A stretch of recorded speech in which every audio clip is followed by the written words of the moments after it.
তো বন্ধুরা, জীবনে কিছু কিছু সময়ে এত দ্রুততার সহিত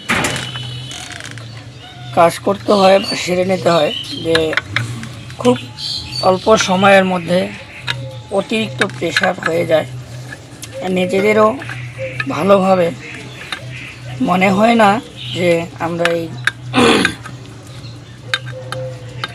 কারিগরি লাইনে বা টেকনিক্যাল লাইনে কাজ করি। কারণ হয়তো একটি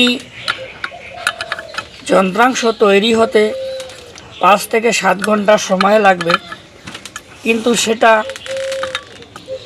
হয়তো কোনো পরিচিত নয়তো পাড়া প্রতিবেশী কাস্টমার সেটা 2 ঘন্টার মধ্যে রেডি করে দাও বলে যে প্রেশারটা তৈরি করে, সেই ক্ষেত্রে মনের মধ্যে অনেকটা প্রেশার হয়ে যায়। আর সেই কারণে অনেক সময় ভিডিও বানাতেও খুব কষ্ট হয়ে যায়। তো দেখতেই পারছেন আমি এখনও আমার শোক তেমনভাবে ওপেন করিনি, কিন্তু এটি কিছুক্ষণের মধ্যে দিয়ে দিতে হবে বলেই সামান্য একটু ওপেন করে এটাকে রেডি করতেছি। তো দেখতেই পারছেন পুরো কয়েল বান্ডিং সমেতেই এটা যে সময়টুকু আমার জন্য বরাদ্দ করা হয়েছে সেই সময়টুকু কাজের জন্য যথেষ্ট নয়। আর যেহেতু এখানে পৌষ মাসের সংক্রান্তি উপলক্ষে আমাদের পার্শ্ববর্তী এলাকায় একটা রক্ষাকালী পূজা থাকে, তো সেখানেও অনেক সময় যাওয়ার জন্য মনটা ব্যথিত হয়ে থাকে যে সেখানে গেলে একটু ভালো হতো। সে কারণেই অনেকটাই প্রেশারের কারণেই সেসব সম্ভব হয় না। তো দেখতেই পাচ্ছেন আমার মোটর রেডি হয়ে গেছে।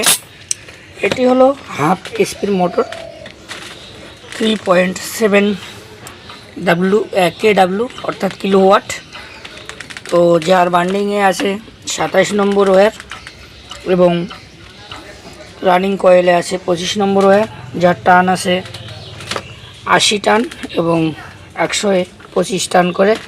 তো বন্ধুরা দেখতেই পাচ্ছেন আমি আপনাদেরকে বিস্তারিত দেখালাম। তো এখন আমাদের এখানে কি লাগবে, এখানে লাগবে আমাদের এই যে দেখছেন কুলিং ফ্যান, এটাকে বলা হয়, এটা এয়ার কুলিং ফ্যান কি এই মোটরের বডিটাকে ঠান্ডা রাখার জন্য কাজ করবে। দেখতেই পাচ্ছেন তো এই হোল দিয়ে আমাদের যে সার্কেলিক পিন থাকবে, এই যে সেরাপিন বলা হয় এটাকে, সেরাপিন এই জন্য বলা হয়, দেখছেন 2 পার্টে অংশ।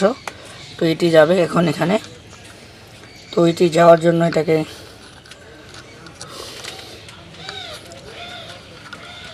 তো আপনাদেরকে আমি দেখানোর জন্য তো দেখতে পাচ্ছেন এটি এখানে দিয়ে দিলাম। দেওয়ার পরে আমাদের এই যে এই অংশে কি করতে হবে, এই অংশে একটু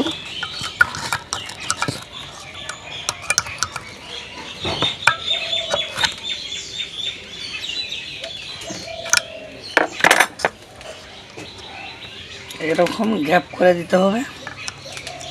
দেখছেন কেন গ্যাপ করে দিতে হবে, যাতে নিচের দিকে বের হয়ে না যায়।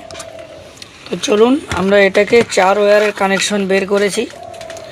তো আমি আপনাদেরকে এখন বুঝিয়ে দিচ্ছি এটা কিভাবে কানেকশন করবেন।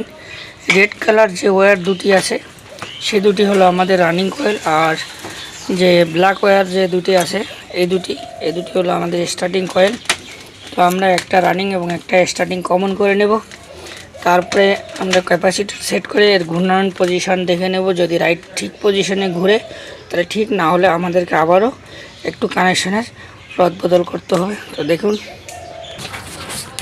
দেখুন আমি দেখাচ্ছি। এই যে দেখতেই পাচ্ছেন যে আমরা এখানে কি করছি, একটা রানিং এবং একটা স্টার্টিং কয়েল কমন করে দিয়েছি, আর আমাদের এই ক্যাপাসিটার। তো আমাদের কানেকশন কোন দুটোতে হবে, এই যে কমন ওয়্যার এবং এই আমাদের রানিং কয়েলের ওয়্যার, এখানে হবে আমাদের ইলেকট্রিক সাপ্লাই কানেকশন, আর এটি হবে আমাদের টেপিং। এটি কোনো কানেকশন যাবে না, এখানে টেপ করে দিতে হবে। তো তার আগে আমাদেরকে দেখতে হবে যে এই মোটরের যে ঘূর্ণায়ন গতির ডিরেকশন কোন দিকে আছে সেটা দেখব আমরা। তো সেটা বেশিরভাগ অংশে কিন্তু এই পাম্পের এই জায়গায় থাকে। তো সম্ভবত এখানে নেই, এখানে নেই, চলুন এখানে নেই, তো কোথাও আছে কিনা দেখব। তো নেই, তো ধরুন আমরা সাধারণত যে জানি যে এই কয়েলটি এই দিকেই কিন্তু ঘুরবে, যে কোনো মোটর ঠিক এদিকেই ঘুরে, এদিকেই ঘুরলেই কিন্তু সাপ্লাই করবে, না হলে কিন্তু উল্টো দিকে ঘুরলে সাপ্লাই করবে না। চলুন এবার আমরা দেখি সেটা কোন দিকে ঘুরতেছে। তো আমি সুইচ অন করব, দেখি।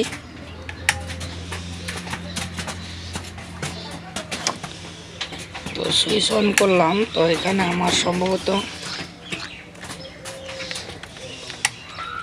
সরি, দেখতেই পারছেন বিদ্যুৎ নেই।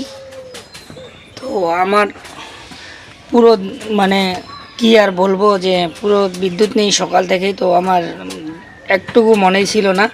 তো বন্ধুরা দেখতেই পারছেন যে আমাদের কানেকশনটা ঠিক এরকম হবে, আপনাদেরকে আমি বুঝিয়ে দেওয়ার জন্য। এই যে ক্যাপাসিটার থাকবে আমাদের একটা রানিং এবং একটা স্টার্টিংয়ের সঙ্গে, এবং আমাদের ইলেকট্রিক সাপ্লাই থাকবে কমন ওয়্যার প্লাস আমাদের যে রানিং কয়েলের ওয়্যার থাকবে সেখানে। কেননা সবসময় যেহেতু এই ওয়্যার দিয়ে লোড নেবে, সেজন্য রানিং ওয়্যারে দিতে হবে। আর এটা স্টার্টিং পজিশনে থাকবে, এটা টেপিং করে দিতে হবে। তো বন্ধুরা বুঝতেই পারছেন, এখন আমরা এটা সেট কোন দিকে ঘুরবে তার ডিরেকশন না দেখে সেট করতে পারতেছি না। তারপরে দেখার পরে আমাদের এই কভার এভাবে লাগিয়ে ফেলতে হবে। ধন্যবাদ, সবাই ভালো থাকবেন, সুস্থ থাকবেন। আর আমার এই এম টেকনিক্যালের মাল্টি টেকনিক্যালের যে কার্যকলাপ যদি আপনাদেরকে একটু শিক্ষণীয় বিষয় বলে মনে হয়, অবশ্যই আমার চ্যানেলটাকে সাবস্ক্রাইব করে দেবেন। আর অল নোটিফিকেশান সবসময় অন করে রাখবেন, যাতে প্রত্যেকটি ভিডিওর আপডেট আপনাদের কাছে পৌঁছে যায়।